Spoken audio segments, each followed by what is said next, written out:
అహల్య కాళ్ళు పెట్టే ఎర్ర నీళ్ళల్లో అదితి గాజు ముక్కలు వేయటంతో ఆ గాజు ముక్కలు అహల్య కాళ్ళకు గుచ్చుకుంటాయి.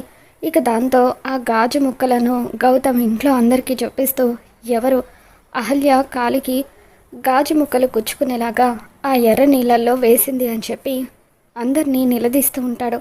దాంతో అదితి కంగారు పడిపోతూ ఉంటుంది.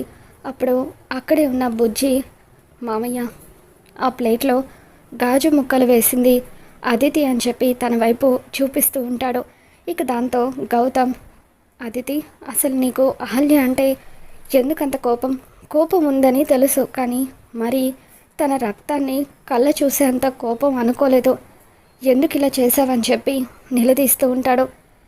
అసలు నిన్ను అంటూ గౌతమ్ చెయ్యెత్తడంతో అప్పుడు అహల్య గౌతమ్ని ఆపుతూ, ఆగండి గౌతమ్ గారు, అదితిని ఒక్క మాట అనడానికి కూడా వీల్లేదు అని చెప్పి అంటూ ఉంటే అప్పుడు అదితి అహల్య మీద మండిపడుతూ, మధ్యలో నువ్వేంటే? నా గౌతమ్ నన్ను తిడతాడు, కొడతాడు, మర్యాదగా పక్కకు వెళ్ళు అని చెప్పి మండిపడుతూ ఉంటే పక్కకు వెళ్ళాల్సింది తను కాదు నువ్వు అంటూ గౌతమ్ అదితి మీద విరుచుకుపడుతూ ఉంటాడు. ఇక దాంతో అదితి కళ్ళల్లో నీళ్లు తిరుగుతూ ఉంటాయి.